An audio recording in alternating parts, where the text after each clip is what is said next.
Hello everyone, welcome to the channel. There's this big shiny idea called the American dream. It's incredible. It's this feeling that no matter who you are or where you come from, you can make something amazing happen. It could be visiting Times Square, seeing the Grand Canyon, starting a new business, or just experiencing a different way of life. It's why so many people, maybe people just like you, dream of coming to the United States. It's a land of opportunity, of big sights, and even bigger dreams. It's awesome. And there's always a but, right? Before you can live that dream, there's a little hurdle to get over, the U.S. Visa Interview. I know, it sounds super intimidating. You hear stories, you get nervous, you're not sure what to bring. It can feel like you're about to go on stage for the first time. But don't you worry, because that's exactly why I'm here today. I'm going to be your guide, your buddy, your sidekick through this whole process. We're going to break it down step by step. In this video, we're going to go through a complete checklist of every single document you need to have ready for that big day. Think of me as your personal checklist checker.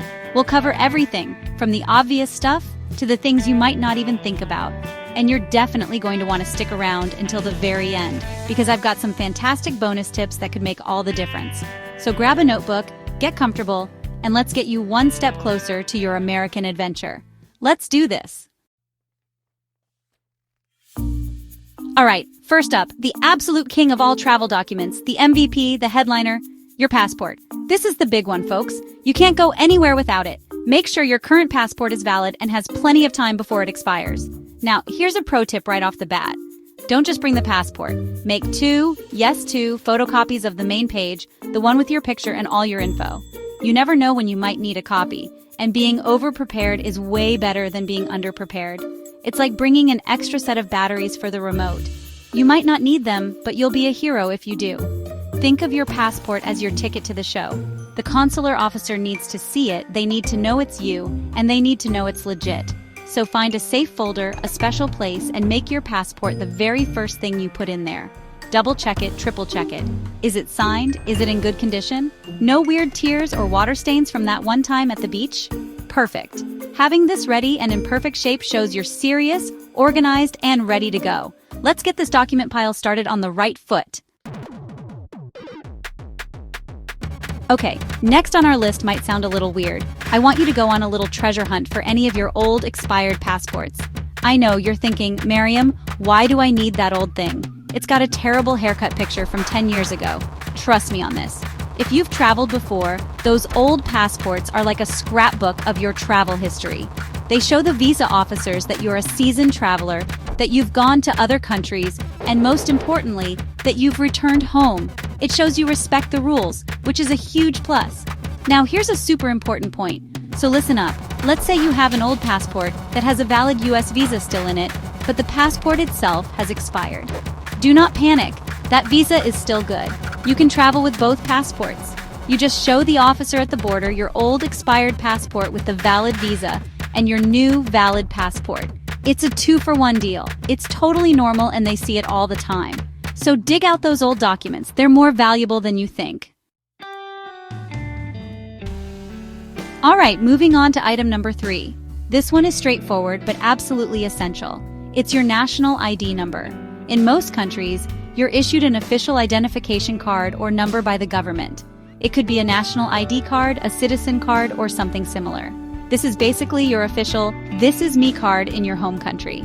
It's another key piece of the puzzle that confirms your identity and your connection to your home. It's not just a piece of plastic, it's proof of your legal status and residency.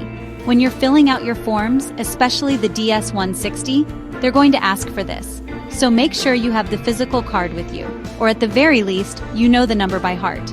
It's a good idea to have a photocopy of this as well, just in case. You're building a case for yourself, and every official document you have strengthens that case. It tells the consular officer that you are a well-documented, law-abiding citizen of your country. It's simple, it's easy, but don't forget it. Next up, it's time for your close-up. We're talking about the photograph. Now, this isn't just any selfie you snapped for your social media. No. The United States government has very specific rules for visa photos, and they are not kidding around. We're talking about the background color, the size of your head in the frame. Whether you can smile or not, it's like a Hollywood headshot with more rules. Getting this wrong can cause delays, and honestly, we do not want delays. We want a smooth, easy, one-and-done process. So here's what you need to do. Go online and search for the latest United States visa photo requirements. The rules can change, so you want the most up-to-date information. Don't just assume the photo studio knows the rules. Check them yourself. Make sure it's a recent photo, usually taken within the last 6 months. It needs to be a clear, accurate picture of what you look like right now.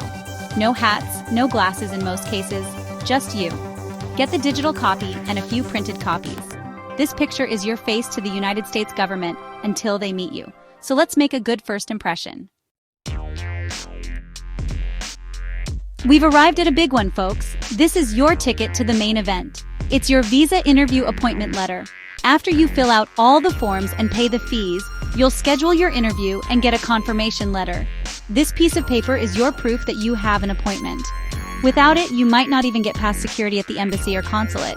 They need to see that you are scheduled to be there on that specific day and at that specific time. It's your hall pass, your backstage pass, all rolled into one. Now, I know we live in a digital world. Everything's on our phones. But for this, I need you to go old school. You must bring a printed copy of this letter. Don't rely on your phone. What if the battery dies? What if there's no internet? What if the security guard is just having a bad day and only wants to see paper? A printed copy is reliable. It's tangible.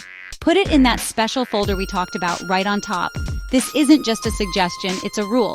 Print it out, keep it crisp, and have it ready to show. Okay, if the appointment letter is your ticket to the show, the DS-160 confirmation page is the script. This is, without a doubt, one of the most important documents you will bring. The DS-160 is that long online form you filled out with all your personal information, your travel plans, your work history, your life story, everything.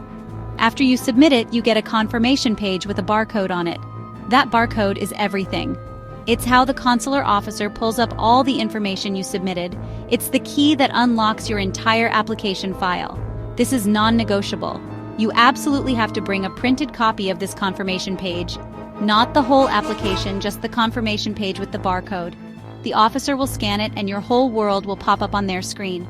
Make sure the barcode is clear and not smudged. Print a couple of copies just to be safe.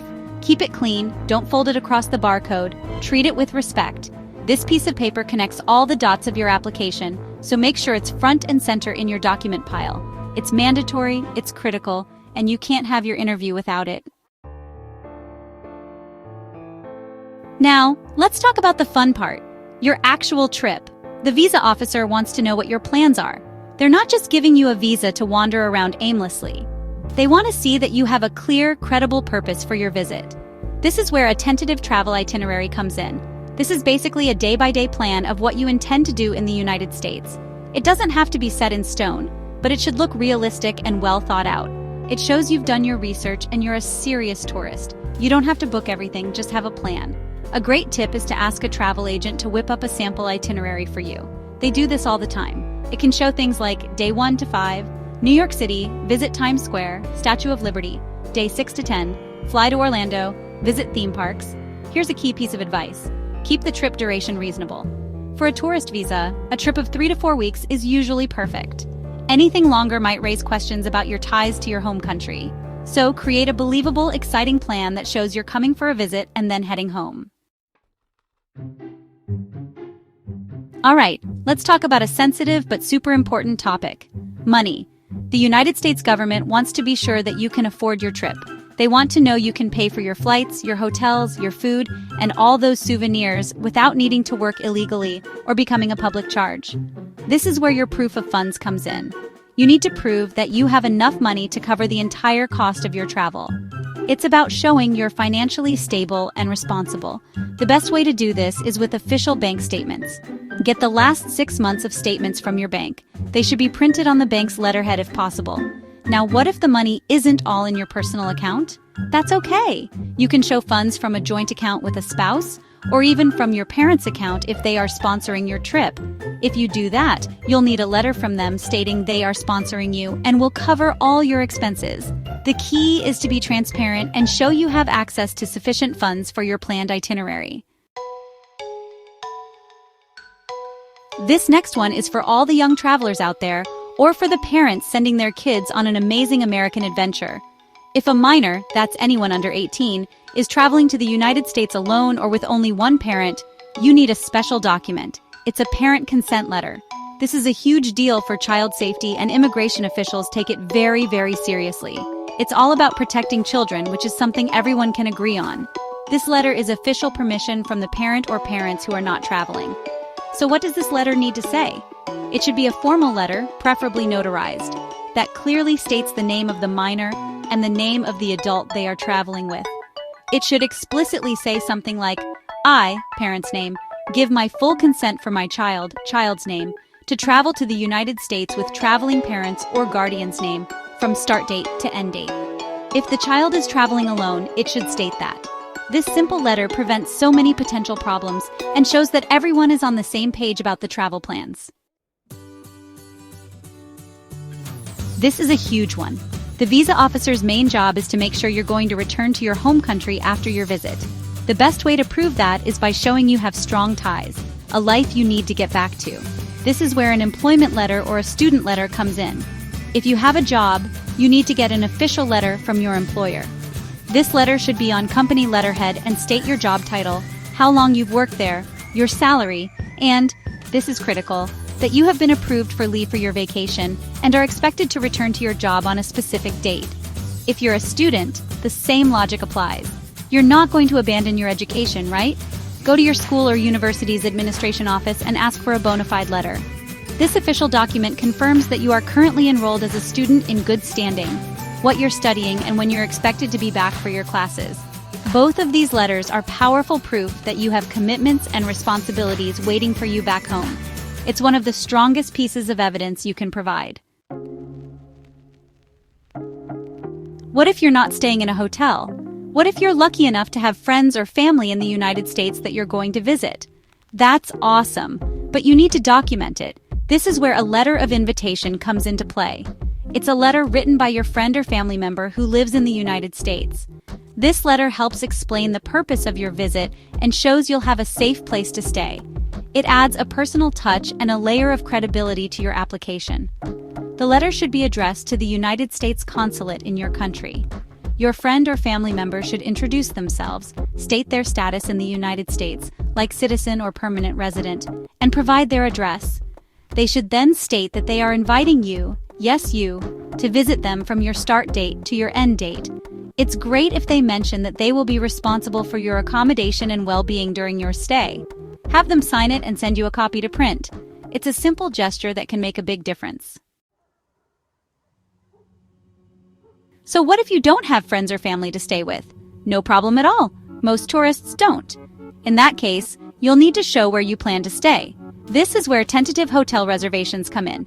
Notice the word tentative. You don't necessarily need to have fully paid, non-refundable bookings. Many hotel booking websites let you reserve a room with free cancellation. This is perfect for visa applications. It shows you have a plan without taking a huge financial risk before your visa is even approved. Now here's a super important tip that ties everything together.